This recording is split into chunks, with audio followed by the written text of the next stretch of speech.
Hey, what's up? Well, I'm back with another video. My dad is no longer off of work and I got my hair cut.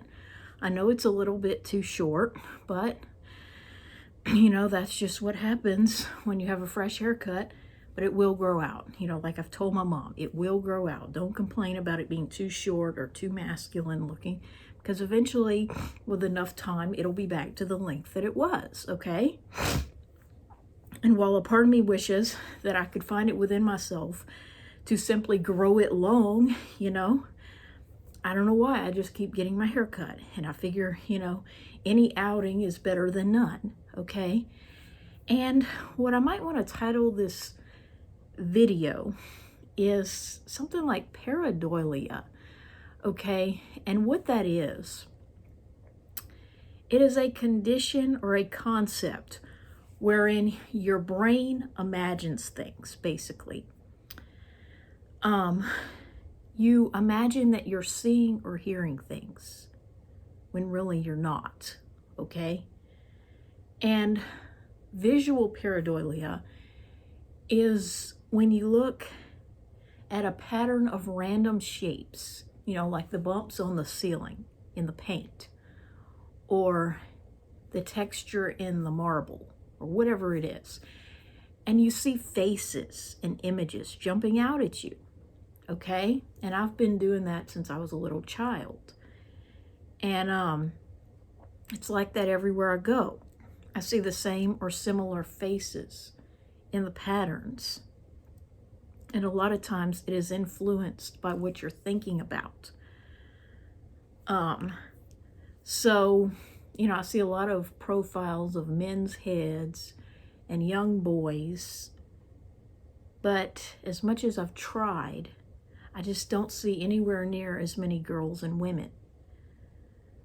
And I see a lot of hands and feet and other strange things. So anyway, pareidolia, it's a concept, and it has a lot to do with why they think they see so many interesting things with these rovers on Mars. They'll say that, this looks like an ancient civilization, that looks like that. You know what I'm saying? It's like they're imagining that they see these things, but in reality, it's pareidolia, and it's formations in the rocks, okay? But audio or auditory pareidolia is the one that's got me pretty much going insane ever since that apartment burned down. And it's just, a fire truck is just something that it's like a bad song. Your mind just keeps playing it over and over again. And a distant fire truck sounds like so many other things, like the howling of the wind or the moaning of an animal or a little child crying. So many things have a similar pitch as a distant siren, okay? And so all the time, it's like my mind is just going crazy. It's driving me nuts. And it's got me in a state of depression and unrest and anxiety. And it's got me to the point where I'm actually having a hard time sleeping in my actual night clothes.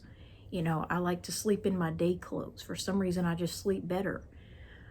And it has to do with the fact that I just want to spend as little time, just like the showering thing, which, yes, I've had some more showers, especially after I got my hair cut. But they're quicker and I don't enjoy them, like I did my baths the night, or even the night of the apartment fire before it happened. I was able to sit down in the tub and bathe with a candle. Okay, that's how safe I felt, how safe and secure I felt. But then that fire just changed everything, okay? And pareidolia, it just means you imagine that you're hearing things. And it's also the concept, I have a video on here where I backmask something. I'm not going to tell you what it is. You could probably figure it out. But when you reverse a song or an audio recording or a movie, and then you decipher a meaning to the backwards speech or lyrics, that is a form of pareidolia. It's like your brain is just imagining, and it's just like hearing a song that you're not actually listening to. The room can be quiet, but your mind is playing a song. And, it's the same thing with the sounds associated with that fire in that apartment. I just keep hearing it over and over again. And every time my neighbors make a noise upstairs, they hit something, or, they just make noise. It's like my mind is playing tricks on me, imagining, what if it's a fire? You know what I'm saying? It's like my brain can't force itself to focus on the 98% of apartments that didn't burn down even that night. It's like I'm just so obsessed with what happened. And the other thing I'd like to talk about, well, of course, I cannot wait to go to my mom's house.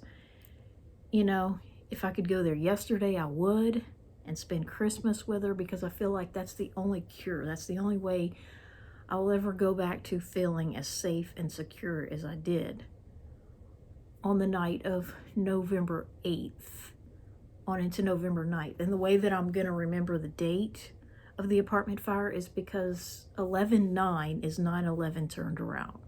Okay, so instead of 9/11, it was 11/9, November 9th. And it's just, I can't stop thinking about it.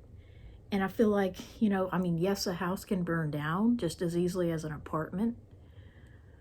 But, I just don't feel at home at this place. I mean, when you can't relax to take baths and showers and enjoy being in your night clothes, then it's not much of a home, okay? And I just hate the fact that my dad is so chill with it or cool with it. I hate that about him. And, he watched Home Alone yet again this weekend, and it's just annoying the hell out of me. Because how many times you have to watch a movie before it gets boring and old, okay? And another thing I want to talk about is this right here, this watch. You see how I'm wearing my Fitbit? Well, this watch doesn't have a working battery. I would have to get one. But I've never gotten rid of it, because it's something that I hang on to, this and several others, because it represents hope, okay? I've never lost sight of the hope that one day I may not have to have this ball and chain on my wrist, okay? And to an extent, my dad kind of forced it on me. I wouldn't say he forced it, okay? He bought himself one, and then he decided to buy me one. And to an extent, it's like a gift, so I should be thankful, and I should be happy because I don't have to set it, when the time changes. But at the same time, it does feel like bondage. It's like him controlling me to an extent, telling me that I'm fat and I need to lose weight. Way back in, I want to say like 2017. Wow, has it been 4 years already? 4.5 years? Okay, so while I enjoy having it, I enjoy changing the band. The color matches the holiday somewhat. And I don't look forward to it dying like the first one did, where the battery just stopped being able to charge. It is a form, I would say, like a ball and chain, because I feel obligated to it. I'm on a step streak of over 400 days, so well over a year since I haven't met my goals, which I set them relatively low so that it's easy. Not too low to where I just, step out of bed and I've already reached my goals. Not that low, but I can't put it at 10,000. And I have to get one flight of stairs or more per day. But, to an extent, I hold on to the hope that I can return to a life where this was something I would put on to go somewhere and then take off once I got home and not even have a watch, not wear anything on my arm most of the time. And I'm thinking about bringing it to my mom's house along with other things that I would not want to burn in an apartment fire.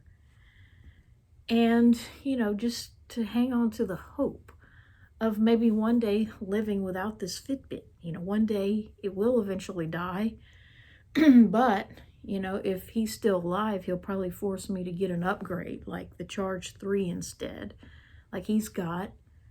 And he'll try to make sure I live with this bondage, you know, for as long as he lives, as long as he can get me one. He bought my sister one, but here's the difference between my sister and I. She literally doesn't know where hers is. That's how much she cares about keeping up with things like that. So he can't force that. He can't impose that on her because she doesn't have that OCD. See, that's the difference. I have OCD, which is like, you know, I'm obsessive compulsive. You know, everything becomes an obsession if it's anything at all. And so this became an obsession because I had so little else in my life to fill that void. And just like the apartment, you know, it's like, it just keeps weighing on my mind. But, you know, I just hold on to the hope that this could once again be my watch on my arm. And that I will take this off for good one day, you know, because for every first there's a last. And once again, see this on my arm, you know, a normal everyday watch from Walmart that I thought was pretty. I want to say I bought it in 2015, so I'd only been wearing it, I only got to enjoy it for no more than, say, a year and a half, okay? And I liked it a lot. So once again, I may wear a normal watch, and I may no longer have a working Fitbit or a dad to make me get another one. And so I like to bring that to my mom's house when I go, among other things, you know, to feel like they're safer in a place that is not an apartment. And the other thing I want to talk about real quick is eating out. You know, my mom, as much as I love her and I enjoy being with her, one thing she does to annoy me is she'll send me home with a bag full of food. Like as if the issue over here is me not being able to buy food. If that's not ridiculous, I don't know what is. Okay, as much money as my dad makes, he could afford to buy anything. Like if I wanted caviar, which I don't, he could buy that. You know, I could have any food in the world over here. I mean, we eat literal filet mignon, or as close to it as you can get at the grocery store. So it's not a lack of, or an inability to buy food. It's not a lack of food. Okay, every time I'm over here, I lose a little bit of weight, which is a good thing, okay? But then I go back with my mom, and I gain it all back. The reality is that I'm not happy over here. And that's why I lost more weight the first year I lived over here than I had in years, okay? I'd never been that thin, or not thin, I wasn't thin, but I had never lost that much weight in so long, it was unbelievable. And that's when I had the health problems that caused the hysterectomy. And a lot of it, I think, had to do with me not eating properly. And one of the reasons, you know, I became so adamant about being the one to put the trash out was so that I could throw my food away and him not know about it. But the reality of the situation is that this apartment just doesn't appetize me, okay? And if you could see, you know, if I could take this camera and show you around, which I don't want to, you would understand why, okay? And things like that fire don't make it better, okay? Knowing that I live in such a dumpy, rundown apartment does not make me want to eat, okay? When I'm hungry, I will, you know, as anyone will eat when they're hungry. But, and the other thing is his portions are just so ridiculous. You know, he cooks so much. I hate his cooking, you know, and that's another thing. His body hair just grosses me out. And I had to sort of get involved with cooking like never before in my life if I wanted there to be anything edible in my mind that we cook. But he's gross. The apartment is gross. And I pretty much have to starve myself all day to an extent. Or I don't have to, but I have to eat very little all day in order to clean my plate, so to speak. Because if I eat a lot during the day, if I were to eat a good breakfast and a good lunch, then by supper time I would be so full and non-hungry that I would leave most of my food, and that would be wasteful, okay? So I pretty much sleep all day if I don't go anywhere while he's at work so that I can eat when he's ready to eat supper. You know, he comes home and he's like a starving animal. No portion is big enough for him. And we go to the store and he's like, will that be enough? I'm like, what are you talking about? That's huge. You know, he'll show me some steaks. Is that enough? Well, yeah. I mean, that's like more than enough. That's like enough to feed an army. But, you know, I always give him the bigger steak or the bigger whatever. It doesn't matter what it is. He always gets the bigger one of the two, simply because I'm not hungry enough to eat the bigger one. And I don't want the bigger one. Okay? And I'm female first and foremost. I don't need a bigger portion. But the thing is, you know, this place just doesn't appetize me. And that's what my mom doesn't understand. You know, I still have all kinds of food that she pretty much shoved me in a paper bag, like as if I don't have food or the money to buy it if I want it. You know, and it's still over there with my name on it because I haven't touched it, because I don't need it or want it. But you see, here's the thing that neither of my parents seem to understand. It's the venue, not the menu, that I care about. You know, they wonder why I'm always getting in that car and putting my life in danger at lunch hour and going here, going there, you know, just to grab a taco here, a burger there. And they wonder. But here's the thing. It is the venue, not the menu. It's not that, you know, a Burger King burger, or I guess it'd be a Whopper Jr. or something, because I can't eat a real Whopper, or Whataburger. You know, they wonder why I'm always eating out, you know, or I do it on the sly so that my dad doesn't know I'm doing it a lot of times. But, you know, when I have all this food over here, I have so much food that it nearly goes bad much of the time. I have leftovers that I never get around to eating. I have just all kinds of stuff that I could fix and eat. But that's what they don't understand, that it is the venue, not the menu, okay? It is not, you know, I could have the most wonderful food delivered to my door. You know what? I have absolutely no use for DoorDash or Uber Eats or whatever that is. I would have no use for that. That's why COVID was so miserable, having to stay home when this is basically not a home, okay? But it's the act of going out that I love. That's what I crave. I crave going out and interacting with people. You see, that's what he doesn't understand. He has a job. He gets to be around people at work all day.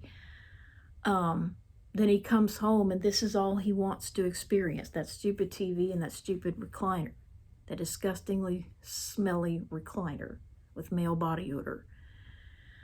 You know, that's all he cares about having is this dump when he gets home. But you see, that's depressing for me, you know, and especially after that fire in that other apartment, it's just got me way down, okay? I don't know how I will enjoy Christmas. Really, we have Thanksgiving in only a few days, like 3 days or something. Wow. Yep. So anyway, I'll go ahead and post this video. I know it's way too long, but the reason I go out when I have plenty of food to eat is because I enjoy getting out. I enjoy seeing the world. I enjoy wearing my jewelry. You know, I enjoy seeing something besides the four walls of this dump, which I would move out of tomorrow if I could.